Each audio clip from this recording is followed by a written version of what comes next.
우리는 계속해서 요한복음 17장 예수님의 대제사장적인 기도를 함께 나누고 있습니다. 우리 유건일 형제가 스포해 주셨듯이 오늘은 조금 어렵고 좀 받아들이기 힘든 내용도 포함이 되어 있습니다. 먼저 이 말씀을 나누기 전에 저희들은 금요일 날 이 말씀을 한번 나누는데요. 말씀을 나누는 이유는 사역자들과 먼저 은혜를 받고, 또 사역자들은 토요일 하루 내내 이 말씀을 중심으로 또 예배를 기획합니다. 찬양을 준비하고요. 그리고 예배를 완성시키는 것은 제 설교만이 아니라 같이 기도하고 준비하는 사역자들이 같이 수고해 주기 때문입니다. 이 설교 영상은 항상 저희들이 전도용과 또 성경 공부용으로 저희들이 다시 편집해가지고 올려놓는데요. 이 설교만 들어서는 여러분들이 충분히 은혜를 받을 수가 없어요. 설교를 들으시고 사역자들이 준비한 찬양까지 여러분 같이 예배로 드려져야, 기도와 찬양이 있어야 예배가 완성이 됩니다. 그래서 가능한 한 여러분들 특별한 일 없으시면 예배에 참석하셔서 함께 은혜를 받으시면 좋을 것 같습니다. 예수님께서 이 기도를 하시는데 1절에서 8절까지는 예수님이 자신을 위한 기도를 시작하셨고, 지금 나누고 있는 것은 9절에서 19절까지 내용입니다. 이 9절은 예수님께서 세상에 택하여 세운 제자들을 위하여 대제사장적인 기도를 하시는 내용입니다. 예수님은 이렇게 기도하시죠. 그들은 아버지의 것이었는데 내게 주셨으며 그들은 아버지의 말씀을 지키었나이다. 또 내게 주신 것이 다 아버지께로부터 온 것인 줄 알았나이다. 내가 아버지께로 나온 줄 참으로 아오며 믿었사옵나이다. 그러나 저번 시간에 확인해 봤듯이 제자들은 알지도 지키지도 믿지도 않았습니다. 그런데도 예수님은 왜 그들은 다 지켰습니다. 그들은 다 알았습니다. 그들은 다 믿었습니다. 왜 이런 기도를 드리고 계실까요? 이것은 제자들의 믿음이 아니라 예수님의 믿음입니다. 예수님께서 지금 지시지 않았지만 이제 곧 십자가 지실 것을 예수님은 알고 믿었습니다. 이 십자가를 통하여 하나님께 영광 돌리실 것이 확실한 만큼 십자가를 통하여 그들의 죄가 사해지고 그들의 눈이 밝아져 예수께서 하나님으로부터 오신 자임을 알고 믿고 지키게 될 줄을 이미 예수님은 믿고 계시는 거예요. 이 예수님의 기도와 믿음이 제자들의 믿음이 되었습니다. 이것이 우리의 믿음이 어떻게 발생하는가에 대해서 예수님께서 우리에게 보여주신 사례라고 할 수 있습니다. 우리는 내가 예수님을 믿었다라고 생각을 해요. 내가 믿었으니까 구원받았지, 이렇게 생각을 합니다. 착각입니다. 우리가 생각하는 믿음과 성경에서 말하는 믿음, 정확히 말하면 구원에 이르는 믿음은 세상에서 말하는 내 확신과 내 믿음과 전혀 다른 단어예요. 원래는 이 단어인데 우리가 세상의 단어를 빼앗기다 보니까 오해하고 있는 것입니다. 그러니까 우리가 알고 있는 상식으로 예수님의 기도를 읽어내시면 하나도 이해가 가지 않아요. 우리의 믿음이 어떻게 발생하는지 저번 시간에 아브라함을 통하여 우리가 살펴봤죠. 아브라함이 어떤 사람이었습니까? 아브라함은 3대째 무당 집안에서 태어나서 하나님을 전혀 믿지 않는 사람이었어요. 그런데 하나님께서 그를 믿게 하셨습니다. 히브리서 12장 2절에 이렇게 말합니다. 믿음의 주요 온전케 하시는 이인 예수를 바라보자. 자, 믿음의 주요 하니까 무슨 말인지 몰라요. 믿음의 주가 무슨 의미입니까? 이 주는 알케고스라는 말인데 아르케와 아고의 합성어입니다. 아르케는 시작이란 말이고 아고는 이끌다라는 말이에요. 자, 믿음을 시작하시고 이끄시는 주체가 누구라고요? 예수님이라고요. 우리의 믿음이 어떻게 시작됐어요? 예수님으로부터 시작된 겁니다. 그리고 믿음을 이끌어내시는 분이 바로 예수님이에요. 자, 그리고 온전케 하시는 이인이라고 하는 것은 텔레이오스라는 말인데 완성케 하신다, 완성자라는 거예요. 자, 그럼 믿음은요, 정리하면 우리의 믿음은 누가 시작해요? 예수님이. 누가 이끌어요? 예수님이. 누가 완성시켜요? 예수님이. 내가 믿어서 시작이 되는 게 아니라 예수님으로부터 시작이 되었고 예수님이 이끄시고 결국 예수님이 완전케 하신다라는 것입니다. 아브라함은 갈대아 우르에서부터 하나님이 택하였습니다. 택할 자격이 있어서 택했어요? 택할 자격이 없는 그 당시 욥이 있었음에도 불구하고 전혀 믿을 가능성이 없는 3대째 무당 집안의 아들을 하나를 택하셨어요. 그리고 하나님이 언약을 던지십니다. 그 언약을 믿지도 받을 만한 자격도 없는 사람을 택하셔서 하나님의 언약을 세우세요. 내가 너로 말미암아 복의 근원이 되게 할 것이다. 너로 믿음의 조상으로 만들 것이다. 이것은 누구의 믿음입니까? 네, 아브라함이 요구하지도 않았어요. 아브라함이 원하지도 않았습니다. 아니, 하나님이 누군지도 몰랐어요. 근데 하나님이 아브라함을 택하여서 내가 너를 그렇게 만들 거야. 이것은 하나님의 믿음이었어요. 아브라함은 끝까지 믿지 않았죠. 100세가 될 때까지도 믿지 않았어요. 이삭 줄게라고 했을 때 웃었습니다. 믿지 않는 사람이었어요. 그런데 결국은 믿게 하시는 분이 누구예요? 하나님이 끝까지 아브라함을 쫓아가십니다. 그래서 계속 이 언약을 던지세요. 너는 복의 근원이 될 거야. 내가 너를 그렇게 만들어내고야 말 거야. 결국 아브라함이 항복합니다. 하나님, 이제 내가 믿습니다. 결국 아브라함은 이 100세에 낳은 자식을 하나님께 드릴 수 있는 믿음의 조상이 되었습니다. 믿음은 아브라함에게 시작된 것이 아니고 하나님에게서 시작돼서 하나님으로 완성된다. 이것으로 믿음의 본을 우리에게 가르쳐 주신 것입니다. 로마서 1장 17절 이렇게 말합니다. 복음에는 하나님의 의가 나타나서 믿음으로 믿음에 이르게 하나니 기록된 바 오직 의는 믿음으로 말미암아 살리라 함과 같으니라. 자, 믿음이 뭔지 모르면 이 믿음 하는데 이 믿음 앞에 있는 믿음이 뭐고 뒤에 있는 믿음은 무엇고 결국 의인이 사는 이 믿음이 어떤 믿음인지 전혀 이해할 수 없습니다. 그러나 복음은 우리가 간과하는 것이 있는데 우리의 믿음이 아니라 하나님의 의부터 시작되는 거예요. 의는 관계를 맺고 있는 그 관계가 서로의 의무를 충실히 이행하는 것입니다. 착한 게 아니라 의무를 이행하는 것. 하나님은 스스로 언약을 맺으셨어요. 그리고 그 언약대로 신실하게 우리에게 하나님의 생명, 하나님의 아들을 우리에게 주어 우리를 구원해 내셨습니다. 이게 뭡니까? 하나님의 의예요. 이 내용이 없었으면 우리가 무엇을 믿습니까? 우리가 하나님을 믿는 거예요. 하나님의 의가 나타나는 복음에 믿음으로 믿음에 이르게 한다. 앞에 믿음은 뭡니까? 앞에 믿음은 뭐예요? 객관적인 믿음이에요. 아브라함에게 내가 복의 근원이 될 것이다. 네가 믿음의 조상이 될 것이다. 하나님이 우리를 통하여 너는 하나님의 아들이 될 것이다. 하나님의 자녀가 될 것이다. 하나님 나라의 모든 복을 상속받게 될 것이다. 이것을 우리에게 던지셨어요. 근데 우리는 그러한 믿음도 없고 자격도 없어요. 그런데 이 믿음이 하나님으로부터 발생된 믿음이 우리에게 떨어집니다. 이것을 객관적인 믿음이라고 하는 거예요.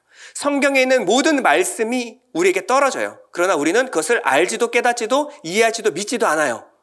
근데 일방적으로 하나님 우리에게 주시는 언약입니다. 그러면 이것이 내 삶 가운데 살아내면서 하나님께서 그 언약대로 나를 만들어 나가세요.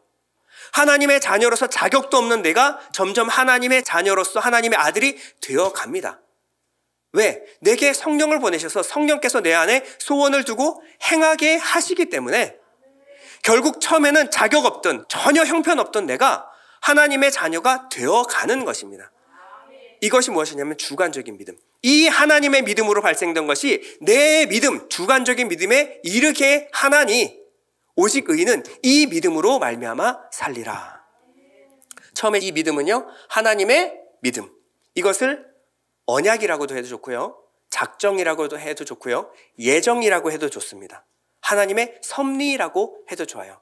이 모든 것이 성경에 기록되어 있습니다. 하나님이 우리에게 행하실 일들, 그래서 성경을 예언이라고도 하는 거예요. 아직 이루어지지 않았지만 반드시 이루어질 것들, 그래서 성경은 다 예언이고 그것은 다 내게 적용되는 거예요. 그리고 이것이 적용되어서 내 삶에서 되어질 때마다 믿음에 이르는 이 과정을 우리가 살아가는 것입니다. 우리는 이 믿음이 내게 떨어질 때 하나님, 나를 불쌍히 여겨주시옵소서. 저는 그럴 자격 없는 사람입니다. 그러나 단 한순간도 나를 놓지 마시고 나를 붙들고 나를 이끌어 가주십시오. 나를 놓지 말아 주십시오. 이 기도를 드리는 거예요. 이 믿음이 바로 하나님이 의롭다 하시는 믿음입니다. 내가 뭔가 나중에 레벨업이 돼가지고 대단한 사람이 돼가지고 하나님 나는 여기까지 컸습니다가 아니라 점점점 내려가는 거예요. 이제 하나님만 의지해서 은혜 없으면 살 수 없는 자가 되는 것이 바로 성화의 절정입니다. 하나님은 우리를 그러한 자로 만들어 내겠다. 이것이 바로 신앙의 성숙입니다. 여러분, 이것을 머릿속에 두시고 오늘 본문을 보시면 본문이 이해가 가시고요. 앞에 게 이해가 안 가면 오늘은 정말 정신없이 헤매게 되실 것입니다. 자, 9절에서 10절 한번 볼게요. 자, 내가 그들을 위하여 비옵나니 내가 비옵는 것은 세상을 위함이 아니요. 자, 예수님이 하신 말씀입니다. 자, 예수님이 대제사장적인 기도를 하세요. 이 기도의 핵심은 그들에게 생명, 영생, 예수 그리스도께서 십자가를 통하여 영광을 받으시고 그 일로 말미암아 우리에게 영생을 주시는 것, 이 일을 위하여 기도하시는 겁니다. 자, 그런데 누구를 위함이 아니요? 세상을 위함이 아니요. 누구를 위함이다? 내게 주신 자들을 위함이니라. 예수님은 지금 기도를 제안하고 계십니다. 이 기도는 아무에게나 세상 모든 사람에게 해당되는 것이 아니라 하나님이 내게 맡기신, 내게 주신 자들을 위하여 내가 기도합니다. 그들은 아버지의 것이로소이다. 내 것은 다 아버지의 것이요 아버지의 것은 다 내 것이온데 내가 그들로 말미암아 무엇을 받았다? 영광을 받았다. 이 영광이 뭔지 앞에 살펴봤죠. 예수님이 받으신 영광은 무엇입니까? 십자가의 영광이에요. 십자가의 영광이에요. 예수님이 십자가를 지시는데 누구를 위해서? 네, 내게 주신 자들을 위하여 십자가를 진다라는 거예요. 예수님은 정확하게 재현하고 계십니다. 당신에게 주신 자들을 구원하고 당신이 아닌 세상을 멸망하는 것이 바로 성경의 말씀, 성경의 기록대로 되어지는 것, 성경을 응하게 하려 함이다라고 예수님은 말씀하고 있습니다. 2절 다 같이 한번 읽어볼게요. 시작. 내가 그들과 함께 있을 때 내게 주신 아버지의 이름으로 그들을 보전하고 지키었나이다. 그 중에 하나도 멸망하지 않고 다만 멸망의 자식뿐이오니 이는 성경을 응하게 함이니이다. 자, 창세 전에 하나님의 예정 안에서 이미 구원과 심판의 대상은 결정되어 있습니다. 예수님은 구원받기로 작정된 자들을 위하여 지금 기도하고 계세요. 그리고 말씀하십니다. 내가 이들을 위하여 영광을 받았습니다. 내가 이들을 위하여 십자가를 집니다. 이 모든 사람들, 내게 맡겨주신 사람들은 내가 보존하고 지켰습니다. 그러나 멸망의 자식들은 멸망하는 것이 성경을 응하게 하는 것입니다.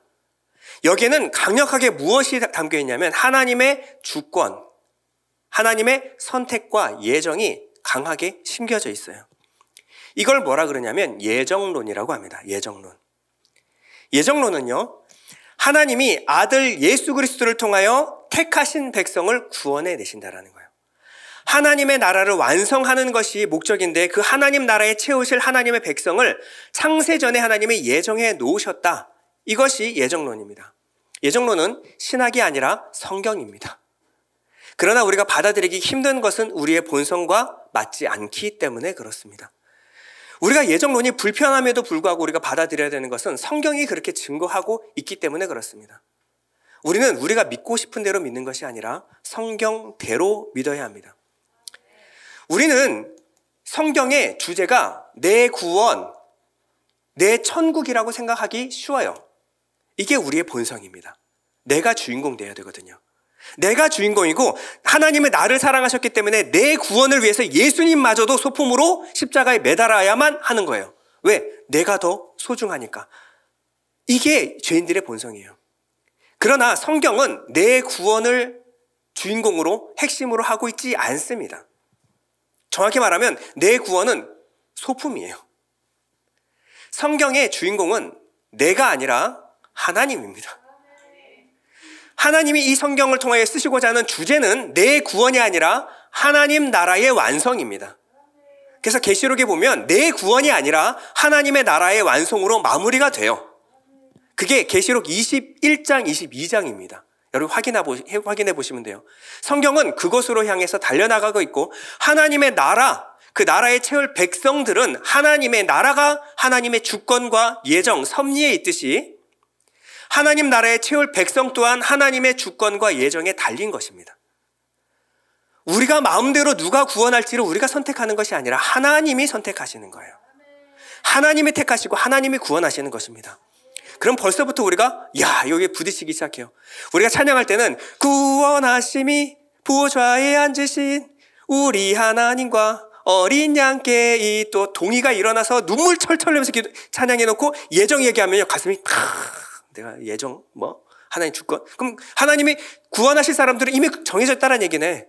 그럼 내가 아무리 노력해봤자 하나님 구원하실 사람들 구원할 거고 내가 전도하고 선교할 필요가 뭐 있어? 하나님이 구원하시라지. 난 가만히 있을 테니까 하나님 구원하는 거 한번 보자. 이런 식으로. 또 어때요? 야, 누구는 구원하고 누구는 구원하지 않고. 그럼 그런 하나님이 어딨냐? 공평하지도 않고. 이순신 장군 그렇게 의로운 사람은 왜 지옥에 떨어져? 예수 안 믿는다고 지옥에 떨어지고. 그럼 하나님이 다 택한 사람들만 구원했으면 그게 무슨 하나님의 공평이냐 의로우심이냐. 이렇게 질문하고 싶은 생각이 드는 게 죄인의 본성이에요. 죄인은요 하나님의 주권에 정면으로 반발하게 되어 있습니다. 하나님의 주권을 얘기하면요 항상 우리의 본성은요 안에서 울화가 치밀어요. 왜 그럴까요? 선악과 먹어서 그래요. 선악과가 무슨 사건이에요? 동상 중앙에 심어놓은 선과 악을 판별하는 것은 왕이 하실 일입니다. 왕이 보좌에서 무엇이 옳고 그른 것을 판단하는 것은 하나님께 있는 거예요. 그런데 그것을 절대 건들지 마라 그랬는데 우리가 그걸 먹었어요. 그러면 내가 누구의 자리에 올라간 거예요? 하나님 자리에 올라간 거예요. 그러니까 하나님 주권하면요 내 죄인된 본성이 가장 극렬하게 반발합니다. 하나님 주권? 예정? 내가 주인공이 아니라고? 이 구원받고 모든 것은 다 내게 달린 거 아니야? 내가 믿고 내가 선택한 거 아니야? 여기에 대한 발반심이 확 올라와요. 이게 아직 은혜를 경험하지 못하고 하나님의 주권을 인정하지 못하는 우리의 마음인 거예요. 나아가서 아직 하나님께 선택받지 못하고 유기된 사람들은 반드시 이 질문을 하게 되어 있습니다. 100%. 그러나 하나님의 구원과 은혜를 경험한 사람들은요 어떻게 될까요? 누구는 구원하고가 아니라 하나님 어떻게 나 같은 놈을 구원하셨나요? 아무리 들여다봐도 누구는 구원하고가 아니라 하나님 나부터가 하나님 구원받을 자격이 없습니다. 왜? 성령께서 내 마음에 오시면요 죄에 대하여, 의에 대하여, 심판에 대하여 내게 깨닫게 하십니다. 여러분 거기에 비추었을 때 여러분들이 교회 밖에 있는 사람과 교회 안에 있는 여러분들이 뭐가 달라요? 그들보다 여러분들이 착해서 하나님이 택하셨나요? 그들보다 똑똑해서, 그들보다 가능성이 있어서? 전혀 아니에요. 일단 이 말을 하는 저부터가 제일 자격 없는 사람을 여기다 세워놨으니 얼마나 긴장되겠습니까? 왜 하나님이 택하셨어요? 모르겠어요. 이걸 뭐라 그러냐면 은혜라고 하는 겁니다. 은혜. 아무리 생각해도 나한테 가능성이 없어요. 하나님 어떻게 나 같은 놈을 택하셨나요? 그럼 하나님이 나 같은 놈을 택하셔서 구원하실 수 있으시면 하나님 저 사람은 나보다 나은 사람입니다. 하나님 구원하여 주옵소서. 하나님이 구원이 하나님의 주권에 있다면 하나님 구원하여 주옵소서. 이 기도를 드리지 않을 수가 없는 거예요. 저 사람이 구원을 받았는지 택함 받았는지 안 받았는지 우리는 모릅니다. 그것은 하나님의 영역이니까. 근데 우리가 어떻게 해요? 내가 낮아질수록 그 사람을 긍휼히 여기고 기도할 마음이 생기는 거예요. 하나님의 주권에 대해서 반발하기 전에 하나님의 주권 앞에 경외감을 느끼는 겁니다. 하나님, 나 같은 놈을 택하셨는데 왜 우리 남편은, 우리 아들은, 내 친척은, 내 이웃은 하나님 구원하여 주십시오. 이렇게 하나님의 주권 앞에 간구하는 것이 은혜 받은 자의 경험이에요. 성경이 하나님의 주권에 달린, 우리가 알아도 몰라도 될 것 같은 이 예정을 말씀하시는 이유가 뭘까요? 어차피 하나님이 하실 일인데 굳이 우리에게 그것은 다 정해져 있는 것이었어, 이렇게 말하는 이유가 뭘까요? 첫 번째는 우리에게 주신 구원이 내가 선택하고 내가 믿은 것이 아니라 하나님의 은혜로 된 것임을 찬양하게 하기 위함입니다. 에베소서 1장 3절입니다. 찬송하리로다 하나님 곧 우리 주 예수 그리스도의 아버지께서 그리스도 안에서 하늘에 속한 모든 신령한 복을 우리에게 주시되 곧 창세전에 그리스도 안에서 우리를 택하사. 언제요? 창세전에 그리스도 안에서 우리를 택하사 우리로 사랑 안에서 그 앞에 거룩하고 흠이 없게 하시려고 그 기쁘신 뜻대로 우리를 뭐 했다고요? 예정하사 예수 그리스도로 말미암아 자기의 아들들이 되게 하셨으니 이는 그가 사랑하시는 자 안에서 우리에게 거저 주시는 바 그의 은혜의 영광을 찬송하게 하려는 것이라. 그러니 우리는 자랑할 것이 없느니라 라고 하는. 내가 잘나서 택하신 것도 아니고 내가 믿어서 구원하신 것도 아니라는 거예요. 그러니 내가 자랑할 게 뭐가 있냐라는 것입니까? 그래서 하나님 뭐라 그래? 이 모든 것은 하나님의 은혜로 된 것이니 하나님의 은혜를 찬송하게 하시려고. 그래서 이 창세전 하나님의 예정과 택함과 하나님의 섭리를 우리에게 알려주시는 것입니다. 그럼 우리는 하나님 나 같은 놈을 택하여 구원하신 그 은혜 감당하지 못하겠습니다. 하나님의 은혜를 찬양하게 되는 것입니다. 두 번째는요, 택하신 자를 거룩하게 하시는 것이 하나님의 주권에 있음을 우리에게 알게 하시려는 것. 내 안에서 하나님이 일하시는 역사들을 우리에게 알게 하시기 위해서 이 예정을 말씀해 주시는 것입니다. 로마서 8장 29절 여러분 다 같이 한번 읽어보겠습니다. 시작. 하나님이 미리 아신 자들을 또한 그 아들의 형상을 본받게 하기 위하여 미리 정하셨으니 이는 그로 많은 형제 중에서 맏아들이 되게 하려 하심이니라. 또 미리 정하신 그들을 또한 부르시고 부르신 그들을 또한 의롭다 하시고 의롭다 하신 그들을 또한 영화롭게 하셨느니라. 아멘. 구원의 서정을 보면요, 우리를 택하시고 아들 삼아 주신 후에 그리고 성화와 영화의 과정을 거쳐나갑니다. 그것은요, 우리가 노력해가지고 내 열심으로 영화에 이르러라. 그러면 여러분 중에서 혹시 하나님의 영광, 하나님의 영화에 이를 수 있는 사람이 있습니까? 노력해서? 아무도 없어요. 다 탈락이에요. 다 탈락. 그 누구도 하나님의 영광에 이르지 못하더니 이게 우리의 열심으로 될 것이 아닙니다. 그런데 하나님이 택하실 뿐만 아니라 그들을 영화롭게 하시는 분도 누구예요? 하나님이에요.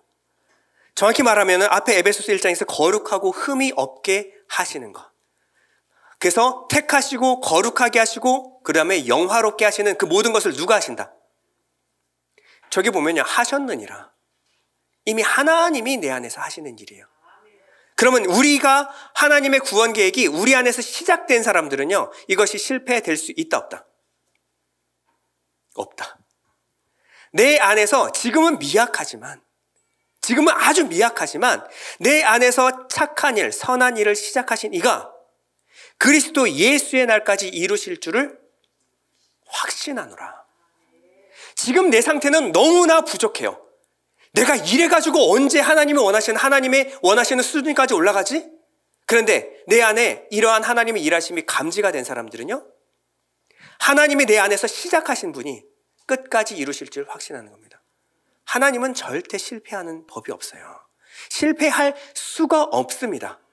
그렇다면 지금 미약한 요만한 겨자씨만한 믿음이라도 여러분들에게 감지가 된다면 이것을 통하여 하나님이 구원받을 믿음에 이르게 하실 그것을 우리는 확신하는 것입니다.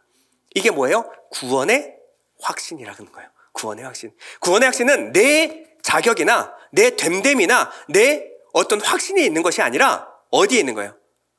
하나님의 성품에 있는 거예요. 하나님은 실패하지 않기 때문에, 시작하신 분이 결국 완성해내실 것을 아시기 때문에 믿음의 주요 온전케 하시는 예수 그리스도를 바라보는 것입니다. 이것이 무엇입니까? 믿음의 확신, 구원의 확신이라고 하는 거예요. 우리는 하나님이 누구를 택했는지 알 수가 없어요. 그래서 누구에게나 공평하게 하나님의 복음을 전해야 되고 끊임없이 전해야 됩니다. 지금은 아닐 수 있지만 언젠가 하나님이 택할 수 있는, 하나님 구원을 시작할 영혼이라 생각하고 우리는 끊임없이 긍휼한 마음으로 복음을 증거해야 합니다. 그게 우리 해야 될 몫이에요. 구원하심은 하나님께 있는 것이고 우리의 몫은요, 그 복음을 증거하는 것입니다. 이게 우리 해야 될 일이에요.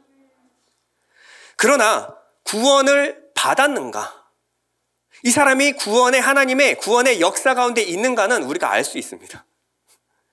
먼저 내 스스로가 알 수 있어요. 우리가 보는 사람들은요, 겉으로 봤을 때는 알 수가 없어요. 그러나 자신은 알아요. 자신은 압니다. 내 안에 하나님의 구원의 일이 시작되었는가 아닌가, 여러분 그것으로 인해서 여러분들 구원을 점검하시기 바랍니다. 여러분들은 알아야 돼요. 그러면 내가 구원받았는가를 어떻게 우리가 확인할 수 있습니까? 다른 거 다 제치고 예수님이 우리에게 말씀해 주셨어요. 어디서 말씀해 주셨냐면 산상수훈에서 팔복으로 말씀해 주셨습니다. 우리가 팔복을 오해하는 분들도 계세요. 내가 이러면 복을 받을 것이다가 팔복이 아닙니다. 팔복은요, 복 있는 자여로 시작하는 거예요. 심령이 가난한 자가 복을 받은 자다. 이 상태를 말하는 거지 이거 하면 이거 주신다라는 게 아닙니다. 복이라는 게 뭐예요? 복은 생명과 관련된 거예요. 자, 하나님이 생명을 주시고 생명에 필요한 모든 것을 부어주십니다. 왜? 생명의 주인이시니까. 우리에게 생명을 주실 뿐만 아니라 그 생명에 필요한 것을 주시는 모든 것을 다 복이라고 해요. 하나님이 우리에게 주신 생명이 뭡니까? 영생입니다. 영생이에요. 영생. 첫 번째 복은 영생을 말하는 거예요. 그럼 이 생명이 뭘까요?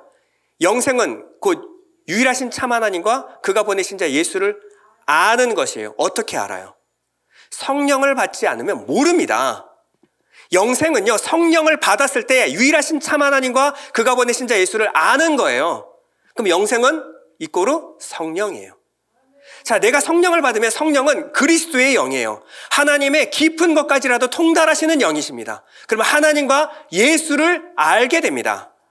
이게 성령이에요. 이게 영생이에요. 생명을 받고 이 성령은 오직 예수를 증거하는 영이죠. 예수는 무엇으로 증거돼요? 예수님이 하신 모든 일로 증거돼요. 그러면 생명이 태어난 자는 하늘로부터 이 생명에 필요한 것을 받는데 하늘 양식을 우리에게 선물로 받아요. 하늘 양식은 예수 그리스도를 통하여 우리에게 계시하신 하나님의 말씀입니다. 자, 복은요, 성령과 말씀이에요. 이것이 우리에게 끊이지 않고 공급되는 것을 복이라고 합니다. 여러분 이해가시죠?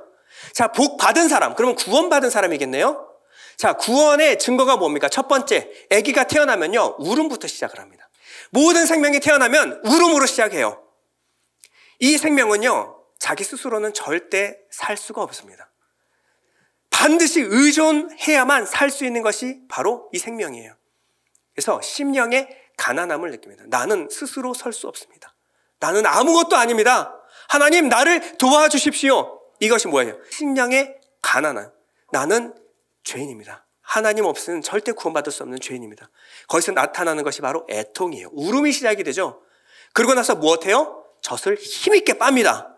의에 줄이고 목마른 자가 되는 거예요. 이게 기본이에요. 그 다음에는요, 아버지의 말씀을 듣습니다. 그러면 내 원함과 생각이 아니라 하나님의 말씀이 옳음을 인정하죠. 거기서부터 나오는 것이 무엇입니까? 온유함이에요. 온유함. 온유함은 내 생각이 아니라 하나님의 말씀에 이끌려가는 것. 야생동물을 길들일 때 쓰는 그 말이 뭐라 그랬어요? 온유함이라 그랬죠. 예, 내 본성대로 살지 않고 하나님의 말씀대로 사는 것을 온유한 자라 그러는 거예요. 이때는요, 하나님 말씀 없이 살아가는 사람들을 봤을 때 어떤 생각이 듭니까? 불쌍하죠. 긍휼한 마음이 들죠. 왜? 죄인의 본성대로 살아가는 그 사람의 결말이 보이니까. 부모 없이 살아가는 자녀들을 봤을 때 어떤 생각이 듭니까? 긍휼한 마음이 듭니다. 거기서부터 긍휼히 여기는 자가 되는 거예요. 나아가서 내가 아니라 하나님을 사랑하는 마음, 내 스스로가 아니라 하나님을 사랑하는 마음이 들어요. 그것을 뭐라 그러냐면 내 마음이 깨끗한 마음입니다. 죄는 나를 사랑하고 내 뜻대로 살아가려는 이기심이에요. 이것이 없는 상태가 깨끗한 마음이에요. 이는 하나님을 보게 될 것이다. 하나님을 사랑하는 자는 나도 그에게 나를 나타내요. 이것이 하나님의 약속이에요. 내가 나를 사랑하는 자는 하나님을 보지 못해요. 그런데 하나님을 사랑하는 자는 내 모든 일상에서 하나님이 하시는 일들을 봅니다. 왜? 하나님 아버지니까. 셈이라는 것 하나까지 다 하나님이 내게 주시는 것을 인정하고 볼 수 있게 돼요. 이 깨끗한 마음은요, 나중에는 하나님의 뜻이 내 뜻과 같이 되게 해 주십시오. 하나님의 뜻과 내 뜻이 하나가 된 상태를 뭐라 그러냐면 평화, 화평이라 그러는 거예요. 화평케 하는 자가 됩니다. 한 발짝 더 나아가면요, 하나님의 의를 위하여, 하나님이 구원하시는 그 의를 위하여 세상이 나를 핍박할지라도 하나님의 복음을 증거하는 것에 담대히 나아가는 것, 의를 위하여 핍박받는 자리까지 나아가게 되는 거예요. 이게 구원받은 증거입니다. 여러분 안에서 이 일이 시작됐다라면, 이 일이 시작됐다라고 한다면 여러분들은 구원 받으신 겁니다. 이 일이 시작됐다라고 하면 여러분 지금은 미약해도요, 이 일로 말미암아 구원에 이르는 믿음까지 이르게 하실 줄 우리는 확신하게 되는 것입니다. 우리는 이 믿음과 구원의 과정이 하나님께 있음을 우리가 알 때는요, 우리 마음속에 어떤 마음이 들어요? 든든한 마음이 들어요. 안심하게 됩니다. 내 마음은요 항상 업다운, 항상 업다운. 오늘 좋았다가 내일은 푹 꺼지고, 모레는 갑자기 올라갔다가 그 다음 날은 화가 막 이만큼 차 있고. 여러분, 이것으로 우리가 하나님의 구원을 판단한다 그러면 우리는 구원 받았다, 천국 갔다 지옥 갔다, 천국 갔다 지옥 갔다, 냉탕 갔다 온탕 갔다, 정신 하나도 없을 거예요. 그러나 우리의 상태와 상관없이 이 모든 것이 하나님의 작정과 예정 안에, 하나님의 이끄심 안에 있다라고 한다면 우리는 안심할 수 있습니다. 이것이 우리에게 얼마나 든든함을 주는지 몰라요. 나는 세상에 더 있지 아니하오나 그들은 세상에 있사옵고 나는 아버지께로 감나니 거룩하신 아버지요 내게 주신 아버지의 이름으로 그들을 보전하사 우리와 같이 그들도 하나가 되게 하옵소서. 하나님, 그들을 지키고 보호하여 주옵소서. 그들의 상태와 상관없이 예수님이 우리를 위하여 중보하시는 것입니다. 하나님의 택하신 백성, 하나님의 지키고 이끌고 보호하여 주십시오. 근데 이 보호하심의 목표가 뭐예요? 우리와 같이 그들도 하나가 되게 하옵소서. 이게 우리가 가는 목적지라는 거예요. 우리가 하나 되는 것은 알겠는데 누구와 같이? 이 우리가 누굴까요? 삼위 하나님이에요. 성부, 성자, 성령 하나님이 하나이신 것 같이 그들도 하나가 되게 해주십시오. 이것은 하나님으로서만 할 수 있는 기도고요, 하나님의 신비 안에 있는 기도입니다. 우리는 죽어도 우리의 머릿속에 하나님을 다 이해할 수 없어요. 삼위일체를 이해할 수 없습니다. 그러나 예수께서 이 하나됨이라고 하는 것을 우리에게 기도하신 것처럼 우리가 알 만큼은 알아야 돼요. 자, 이 연합, 하나님의 하나 되심은 어떻게 하나 되심일까요? 우리 하나님의 원래 이름은 에흐에, 아쉐르, 에흐에. 임마누엘의 하나님, 여호와라 그러죠. 근데 우리나라는요, 하나님이라고 불러요. 여호와라 그래야 되는 거 아니에요? 에흐에라고 불러야 되는 거 아닙니까? 근데 왜 우리는 마음대로 하나님의 이름을 하나님이라고 불러요? 왜 그럴까요? 미국 사람들도 그렇게 부를까요? 미국 사람들은 가하시라고 부릅니다. 우리나라는 하나님이라고 불러요. 왜 그렇게 되었을까요? 예, 제일 첫 번째는 유일하신 분. 세상에 신은 단 하나밖에 없다. 오직 우리가 예배할 분은 한 분 하나님이시다. 이것이 첫 번째고요. 두 번째는요, 하나님을 설명하는, 하나님의 이름은 하나님을 설명하는, 가장 한마디로 설명하는 그 속성을 대표하는 거잖아요. 하나님은 어떤 분이시냐면 한 분이십니다. 하나 되게 하시는 분이에요. 성부 하나님과 성자 하나님과 성령 하나님은 각각 개별적인 위격을 갖고 계시지만 그분은 한 분 하나님이에요. 어떻게 이게 하나님이 될까요? 우리는 계산할 때 이래요. 1 더하기 1 더하기 1 몇일까요? 3. 그렇죠. 나를 무시해도 유분수지. 1 더하기 1 더하기 1 3. 자, 각각 1이 개별적인 1이면요, 저 답은 3이어야지 합니다. 근데 하나님 한 분은요, 각각이 하나 되게 하시는 하나예요. 그래서 각각 위격이지만 1 더하기 성부 하나님과 성자 하나님과 성령 하나님은 합하여 하나예요. 이게 하나님의 성품이에요. 그러면 각각의 일은 어떤 일이에요? 그 다음 일에게 자신을 내어주는 분입니다. 예수님이 그 성품을 정확하게 보여주신 것이 바로 십자가예요. 하나님, 내 뜻대로 마옵시고 내 뜻과 하나님의 뜻이 나눠지지 않아요. 하나님의 뜻과 같이 되길 원합니다. 성자 하나님은 자신을 드러내신 적이 단 한 번도 없어요. 오직 하나님이 말씀하고자 하는 것만 내가 말한다. 성자 하나님은 완벽한 하나님이심에도 불구하고 하나님의 말씀으로만 존재하시는 겁니다. 성령 하나님은 그분 한 분만으로도 완전한 하나님이에요. 그런데 그분은 자신을 드러내질 않아요. 그분은 오직 예수 그리스도만 증거해요. 그리고 하나님의 마음만 우리에게 알려주십니다. 그럼 성령 하나님은 누구예요? 몰라요. 우리는 합하여 한 분 하나님을 알게 되는 겁니다. 이게 하나님의 성품이에요. 그럼 우리가 이 하나님과 같이 우리가 어떻게 하나가 될 수 있을까요? 우리가 각각의 동질성을 가진 사람들이 똘똘 뭉쳐가지고 뭔가 덩치 큰 하나를 만들어내는 것은 1 더하기 1 더하기 1은 3을 만들어내는 거예요. 이것이 무엇이냐면 로만 카톨릭입니다. 각각 큰 전체가 교회가 있지만 하나의 조직, 하나의 교회를 만들어서 덩치를 키워냈더니 정치, 사회, 경제, 문화에서 무시할 수 없는 교회가 됐어요. 엄청난 힘을 키운 거죠. 이게 예수님이 기도하셨던 그들도 하나가 되게 해주십시오의 그 하나일까요? 예수님이 만약에 그랬다면 하나님과 분리되면 안 됩니다. 예수님은 덩치를 키워서 하나님으로 그냥 이 땅 가운데 힘과 능력을 과시해야만 해요. 절대 누구도 무시하지 못하도록. 그러나 예수님은 그렇게 살다 가시지 않았습니다.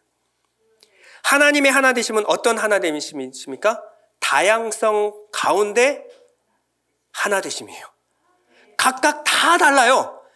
성자 하나님과 성자 하나님과 성부 하나님과 성령 하나님은 다 다른 하나님입니다. 성자 하나님, 예수님은요, 하나님의 구원 계획, 하나님 나라의 완성을 위하여 이 땅 가운데 기꺼이 죽기까지 낮아지시고 순종하심으로 본체 하나님이세요. 그런데 죽기까지 낮아지심으로 구원과 제사함의 제물이 되셨습니다. 이 역할을 감당해내신 거예요. 이 일은 성자 하나님 외에는 아무도 할 수 없습니다. 이것은 성자 하나님이 하시는 일이에요. 성부 하나님은요, 예수 그리스도를 믿는 것을 의로 여기시고 그 믿는 자에게 하늘의 생명을 부어주시는 아버지 되시는 분이십니다. 이 아버지 하나님 역할은 성부 하나님 외에는 아무도 할 수 없는 일이에요.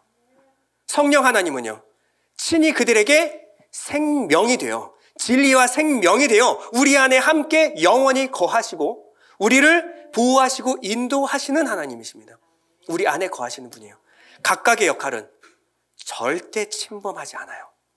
그러나 한 역할이라도 실패를 하면 하나님의 구원 계획은 실패로 돌아갑니다. 단 한 분만 없어도 절대 하나님의 구원 계획은 이루어질 수 없어요. 하나님 나라는 설 수가 없습니다. 근데 각각의 역할에서 절대 침범하지 않으면서 완전하게 그 역할에 자신을 투신하는 것. 이것이 하나님의 하나됨이었습니다. 여러분, 우리는 하나의 목적을 가지고, 우리가 동의한 하나의 목적을 가지고 우리를 부인하는 거예요. 성도의 하나됨이라는 것은 각각 우리는 다 달라요. 그러나 우리에게 부어주신 사명과 은사가 다 달라요. 하지만 우리의 모든 은사와 사명은 다 무엇을 향한 것입니까? 예수 그리스도를 통하여 우리에게만 하나님 나라, 이것을 위해 존재하는 거예요. 각각 자기의 은사를 과시할 필요도 없고 자기의 역할을 두드러지게 드러낼 필요도 없어요. 각각 자기는 우리에게 주신 역할에 최선을 다하는 것. 그리고 내게 주시지 않은 것은 하나님 부어주신 은사를 맡기신 그 사람에게 기꺼이 양보하는 거예요. 그에게 믿고 맡기는 것입니다. 이것이 서로를 귀하게 여기고 서로의 역할을 존중해 주는 거예요. 우리는 서로 시기하고 다투고 원망하고 불평할 필요가 없어요. 하나님이 주신 것에 만족하며 그 역할을 최선을 다해내면 됩니다. 우리에게 하찮은 사역, 하찮은 직분이 있어요? 없습니다. 그 직분이 없으면 교회는 돌아가지 않아요. 그 직분이 없으면 하나님의 나라는 이루어지지 않습니다. 단 한 사람도 없으면 안 돼요. 각각 하나의 몸을 이루고 있는 거예요. 눈이 하는 역할을 코가 할 수 없어요. 각각 주신 은사가 달라요. 기관이 다릅니다. 역할이 달라요. 코가 하는 것을 입이 할 수 없어요. 심장이 하는 것을 쓸개가 질투하지 않습니다. 위장이 하는 것을 간이 할 수가 없어요. 왜요? 각각 주신 대로, 그러나 그것이 하나의 유기체를 이루어서 한 몸을 이루는 것입니다. 이것이 한 생명, 한 몸이에요. 머리는 예수 그리스도. 그 외에 우리는 한 지체가 되어 각각의 역할을 최선을 다해서 해내는 것. 이것이 하나님이 하나이신 것처럼 우리가 하나 되는 거예요. 17장 22절 우리 다 같이 한번 읽어볼게요. 내게 주신 영광을 내가 그들에게 주었사오니 이는 우리가 하나 된 것이 그들도 하나가 되게 하려 함이니이다. 곧 내가 그들 안에 있고 아버지께서 내 안에 계시어 그들로 온전함을 이루어 하나가 되게 하려 함은 아버지께서 나를 보내신 것과 또 나를 사랑하신 같이 그들도 사랑하신 것을 세상으로 알게 하려 함이로소이다. 하나님이 누구를 사랑하시냐면 예수 그리스도를 사랑하세요. 그러나 예수와 한 몸 된 교회를 예수를 사랑하심과 같이 하나님이 그를 사랑하신 것을 그들도 알게 하려 합니다. 우리와 예수를 하나로 묶으시는 거예요. 그리고 나서 그 예수 안에 묶인 우리 교회를 하나님의 공동체 안에 우리를 집어넣으시는 겁니다. 이것이 하나님이 서로 사랑하심과 같이 하나님이 우리를 사랑하시는, 그 사랑으로 우리를 초대하고 계시는 거예요. 이 일을 위하여 무엇이 전제가 되냐면 내게 주신 영광을 내가 그들에게 주었사오니. 예수님에게 주신 영광이 뭐라고요? 십자가, 자기 부인. 내게 주신 영광을 내가 그들에게 주었사오니 이는 우리가 하나 된 것 같이 그들도 하나가 되게 하렵니다. 우리가 하나 될 수 있는 유일한 방법이 뭡니까? 십자가요. 자기 부인입니다. 내 생각이 아니라 하나님의 뜻에 우리를 맞출 때 교회는 하나가 될 수 있습니다. 교회는요, 다수결로 인해서 정해지는 것도 아니고요. 교회는 내 생각대로 이끄는 것도 아닙니다. 교회는 유리한 쪽으로, 이익이 되는 쪽으로 가는 것도 아니에요. 교회는 하나님의 뜻에 손해가 갈지라도 하나님의 뜻에 맞추는 것이 교회입니다. 교회는 세상 사람들이 봤을 때 바보 같다, 우직하다라고 말할지 모르지만 교회는 세상의 뜻에 맞추는 것이 아니라 하나님의 뜻대로 살아가는 공동체가 바로 교회라는 거예요. 이 일을 위하여 각각의 자기의 경험과 생각들을 다 그리스도 아래 낮추고 우리를 부인하는 일이 가장 우선되어야 합니다.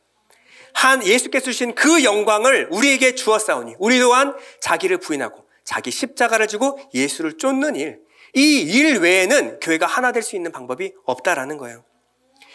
육체를 입은 예수님도 이 하나됨이 너무나 힘드셨어요. 하나님 안에 계셨을 때는 하나됨이 당연했습니다. 하나도 어렵지 않았어요. 그런데 하나님으로부터 분리되어 육신을 입는 순간 예수님은 이 하나됨을 위하여 고군분투하셔야만 했어요. 하나 되기가 너무 힘드셨던 거예요. 마지막에 이 하나됨을 지키기 위해서 예수님이 끝까지 해내신 것이 무엇입니까? 기도예요, 기도. 예수님은 자신의 뜻을 맞추기 위해서 겟세마네에서 하나님 내 뜻대로 마옵시고 아버지의 뜻대로 되기를 원합니다. 사역하면서 그렇게 바쁜 가운데서도 밤이 맞도록 새벽이 밝도록 예수님은 끝까지 기도하러 가셨어요. 하나님 내 뜻이 아니라 하나님의 뜻대로 사역하기를 원합니다. 공생의 기간 동안 기도를 쉬는 죄를 범치 않으셨습니다. 그럼 우리는요?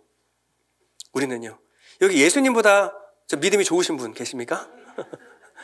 예수님이 그렇게 기도하셨는데 우리가 무슨 통뼈라고 기도하지 않고 하나님의 뜻에 우리를 맞출 수가 있습니까? 여러분, 내 안에서 내 마음, 내 생각들 같지 않아서 우울화가 치밀고 분노가 치밀고 때로는 질투와 원망이 올라올 때 어떻게 해야 돼요? 기도하셔야 합니다. 기도하셔야 돼요. 그것을 바깥에 다 쏟아내는 것이 아니라 하나님 내 뜻대로 마옵시고 아버지 뜻대로 되기를 원합니다. 하나님의 뜻과 나를 일치시키는 작업이 뭡니까? 기도예요. 기도는 내 뜻을 하나님을 보좌를 흔들어서라도 내 뜻을 관철해내는 것이 아니라 하나님의 뜻 아래 낮아지는 순간이 바로 기도입니다. 기도 많이 하시는 분들은 내 뜻이 아니라 하나님의 뜻대로 살아가는 거예요. 기도 없이는 안 됩니다. 예수님 어떻게 기도하셨어요? 거룩하신 하나님 아버지 뭐 이렇게 기도하셨어요? 땀방울이 핏방울이 되도록 치열하게 기도하셨어요. 피 흘리기까지 기도하셨습니다. 끊임없이 기도하셨어요. 간절하게 기도하셨습니다. 그리고 하나님과 친밀하게 기도하셨어요. 우리는 예수 그리스도의 기도를 본받아야 돼요. 우리는 이 기도를 통하여 무엇을 합니까?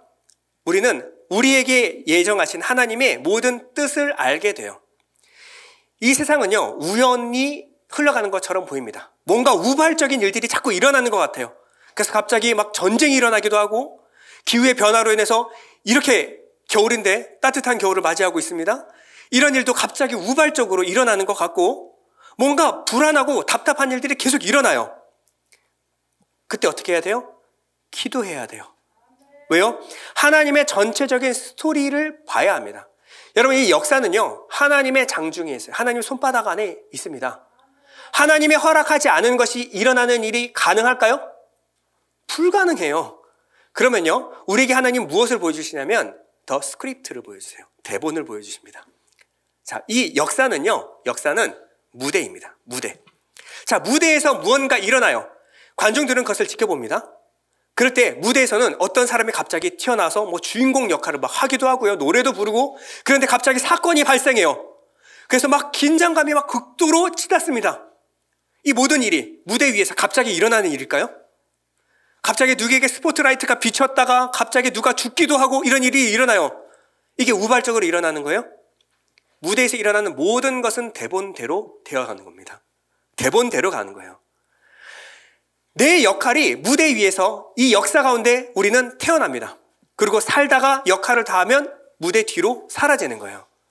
그런데 이 무대에서 일어나는 모든 것은 하나님의 각본대로 되어지는 거예요. 근데 내가 내 역할을 모르면요, 하나님의 스토리를 내가 다 망치게 되어 있습니다. 하나님이 내게 주신 역할이 있어요. 나는 주인공 되고 싶어요. 나는 공주님 되고 싶고, 나는 왕자님 되고 싶어요. 그래서 내가 사랑하는 여자와 평생 영원히 행복하게 살았답니다. 내가 이 스토리를 마무리하고 싶어요. 근데 나는 때로는 시녀로 때로는 역적으로 이렇게 살아가는 거예요. 하나님이 내게 주신 역할을 열심히 해나가면 됩니다. 근데 그 역할을 하다 보면 하나님 왜 쟤는 주인공 같은 막 저렇게 하고 노래도 부르고 앞에 나가서 춤도 추고 나는 왜 맨날 이상한 것만 봉사하게 하십니까? 하나님 내게 왜 이런 역할을 주세요? 어떻게 해야 돼요? 기도해야 합니다. 기도는 무엇과 연결되는 거예요? 무대 뒤와 연결되는 거예요. 무대 위에서 관객들 보는 앞에서 이 배우들이 치열하게 할 때는 모를 수 있어요. 그런데요, 무대 뒤에 있는 감독님과 대화를 하는 거예요. 감독님, 제 역할이 뭐였죠?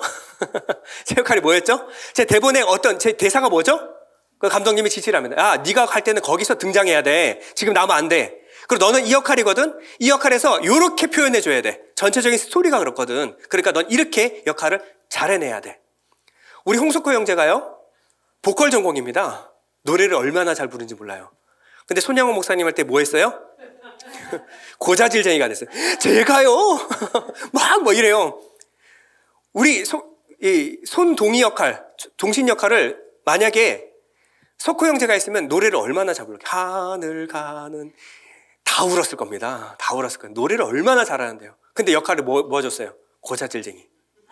막 찐따 같은 역할을 줬어요.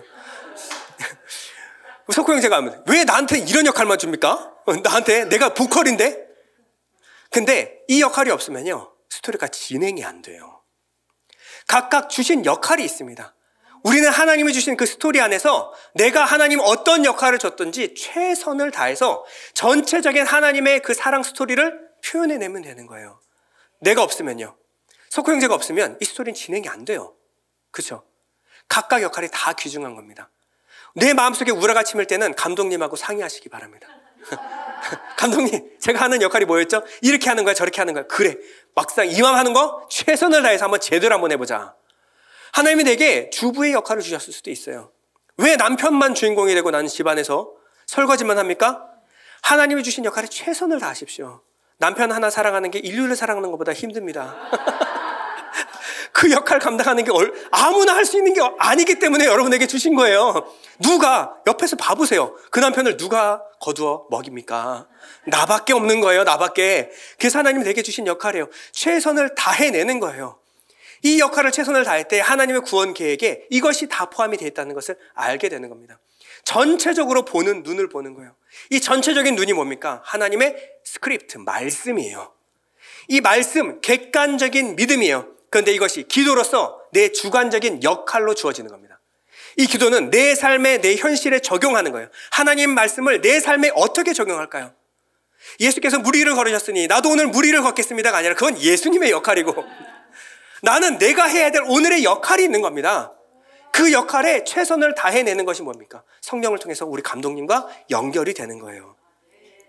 예수님이 이런 기도를 하셨습니다. 15절에 보면요, 내가 비옵는 것은 그들을 세상에서 데려가시기를 위함이 아니요 다만 악에 빠지지 않게 보존하시기를 위함이니이다. 예수님은 예수님의 역할이 있었어요. 그리고 제자들은요, 땅끝까지 이르러 복음을 증거하는 역할을 맡았습니다. 예수님 뭐라 그래요? 데려가시기 위함이 아니요. 그들은 그들의 역할이 있습니다. 그러니 다만 악에 빠지지 않게 지키고 보호하여 주십시오. 오늘 주님은 우리 무대에 선 우리들을 위하여 무슨 기도를 하고 계실까요? 그들을 세상에 데려가시기를 위함이 아니요. 아직 이 땅에 그들을 보낸 이유와 목적, 역할이 있습니다. 그 역할을 최선을 다해서 해낼 수 있도록 그들이 악에 빠지지 않도록 보존하여 주시기를 위함이니이다. 이것을 뭐라 그러냐면 성도의 견인이라고 해요. 이런 얘기를 자꾸 하면요, 사람들이 왜 이렇게 어려운 얘기를 합니까? 여러분, 언제까지 제가 이거를 다 설명해 드릴 수는 없어요. 나중에 여러분들이 이런 개념들을 갖고 계셔야 합니다. 그래서 제가 막 설교를 할 때 오늘 목사님이 저 부분에 대해서 설명하고 있구나. 예정, 작정에 대해서, 그리고 성도의 견인에 대해서. 견인이 뭡니까? 견인은 차를 끌고 가는 그 견인이 아니라 비슷하지만 하나님께서 끝까지 참으시고 인내하시면서 놓지 않고 우리를 붙들고 이끌어 가신다라는 거예요. 이게 없으면 우리 구원이 완성이 안 됩니다. 예수님이 무엇을 기도해요? 성도를 견인해 가시기를 구합니다 라는 거예요.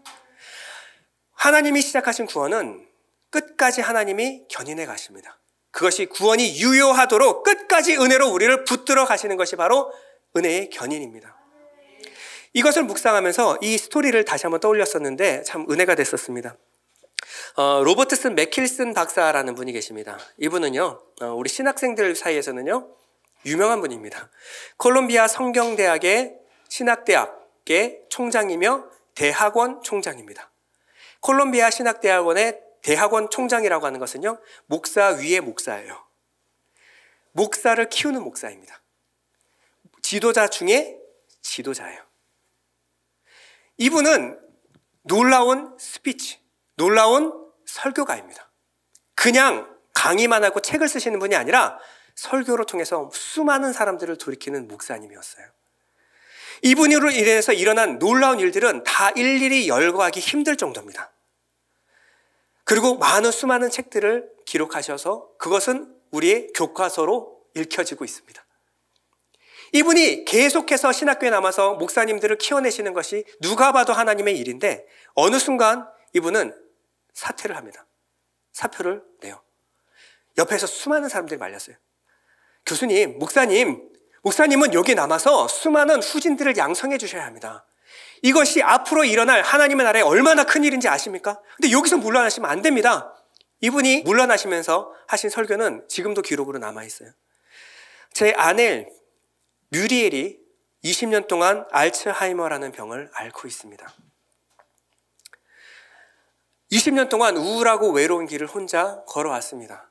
저는 옆에서 이 아내의 변해가는 모습들을 지켜봐야만 했습니다. 그런데 제가 일하는 동안 아내 곁에 없을 때 아내는 우울하고 불행한 표정을 짓습니다. 이제 감출 수가 없는 거죠. 근데 제가 옆에 있을 때는 아내는 평온하고 행복한 미소를 짓습니다. 제가 어떻게 아내 곁을 지키지 않을 수가 있습니까? 세상을 뒤바꾸는 거 중요합니다. 하지만 그것은 하나님이 누구라도 쓸 수 있습니다. 하지만 아내 옆에 있어줄 사람은 저밖에 없습니다. 아내는 저를 위해서 20년간, 아니 40년 동안 결혼 생활 내내 제 곁을 지켜주었습니다. 제가 아내 곁에서 이제 헌신할 때가 왔습니다. 그것은 당연하고 공평한 일입니다. 이 일을 하고 이 말씀을 설교를 하고 내려오셨어요. 그러고 나서 이 아내 곁을 지키는 일은요, 그렇게 호기롭고 쉬운 일이 아니었어요. 여러분 다 아시겠지만 알츠하이머는요, 기억을 점점 잃어가는 병이에요.